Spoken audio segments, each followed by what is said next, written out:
everybody, this is Mr. Mosley.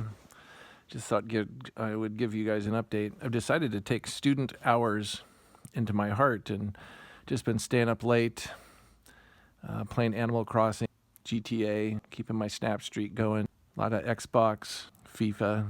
Not doing much during the day except walking the dog, taking the dog for a walk, school, taking the dog for a walk. So the questions raised by some students, Mr. Mosley, why is the United States the one that puts its foreign policy against all these other countries, but what can they do to us? Well, quick little example. We have the world's largest military, one of the most dominant world cultures through pop culture, Hollywood, music, etc., video games, and the world's largest economy. Let's take one of our chief adversaries, the country of Iran. Their economy is about the same size as the state of Maryland's. You know, that little state on the East Coast that nobody can find on a map, okay? About the same size economy. In fact, Washington State's economy is $150 billion bigger each year than the entire country of Iran's. So the United States can really assert economic pressure on Iran, but they're not going to be able to assert any of that pressure economically back to us. They're going to use a different foreign policy, which they do, specifically a state sponsor of terrorism. And so they're going to use their own foreign policy, what they can do for the reasons that they want to affect against the United States. Whereas the United States can use all sorts of other means because we are so powerful in so many different ways.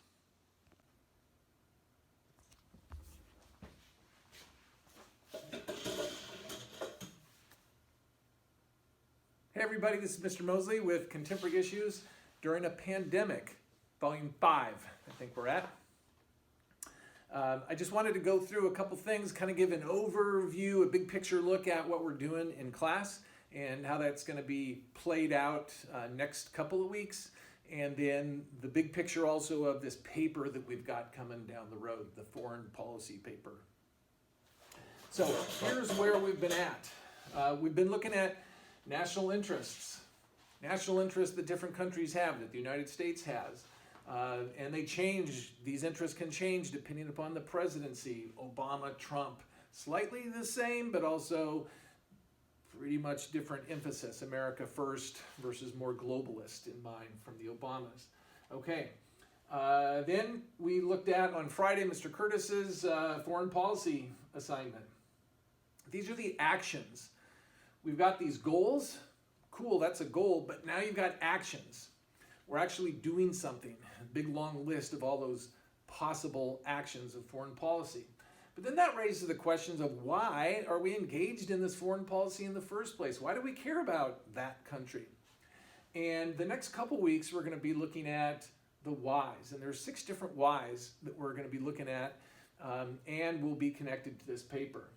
There are economic, geographic, military, psychological, cultural, and political reasons as to why the United States engages in this, some sort of whatever it is, foreign policy towards other countries. And we're going to be going into depth on those.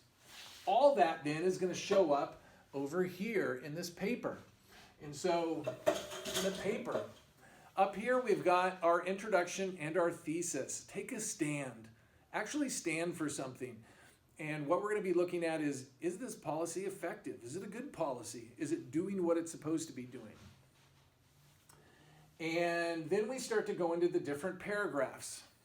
Paragraphs are our friends. I don't just want a uniparagraph paper. We break them into different paragraphs. Trust me, there's a reason why I remind you of this. And we're going to first of all describe the foreign policy. What is this policy? What are we actually doing? And you're going to describe that. And then we get into 3 paragraphs or so. Some of you guys like to write and you're very gifted. You'll probably have more description and supporting details. But we're going to have 3 different paragraphs on why the United States is doing this policy. Why is the United States doing it? And why does the United States care about that country? And those are going to come from here. Obviously, not all of the policies are going to hit all 6 of these. And different countries are going to have different reasons as to why the United States is doing whatever that policy is. Okay, so you're going to have to find out, why does the United States care about that country and is using that foreign policy. Last main paragraph in is going to be costs and benefits. How does this policy help the United States and hurt the United States? How does it help that other country? How does it hurt it? These are not always financial, but it could be lives, it could be prestige, it could be psychological, you name it. Okay, all sorts of different options there. Lastly, the conclusion. You're going to wrap it up. Do not say the end. Do not say, I hope you enjoyed this essay.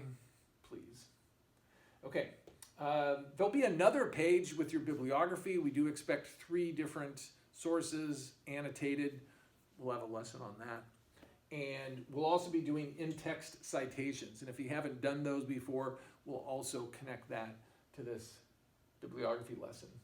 Last thing up here, you guys don't know the country that you're going to be doing it on, and you don't know the foreign policy yet. We still don't know what we're going to do with this. In the past, students have decided about this time what countries they're going to be following. And for like 2 months, students are following these countries. And not going to be doing that this year. And so we have to decide, are you going to choose a country? Are you going to be assigned what the foreign policy is going to be? I don't know. So we don't know what country and what policy yet for you guys to be doing. So don't start yet. Okay? This is just informational. This is the big picture. That's why we're starting to talk this week, next week and a half, 2 weeks, on these 6 main reasons for the different foreign policies. Anyway, hey, thanks for listening. Have a great week. And if you guys have questions, please contact us through Google Classroom or through our school email, whatever. We want to make sure that you guys get through this, that you got enough points to graduate, etc., etc. So have a great one. We'll see you around. Mr. Mosley, Mr. Curtis, Mr. Uranek, we all honestly do miss you guys. And look forward to seeing you. Have a good one. Bye.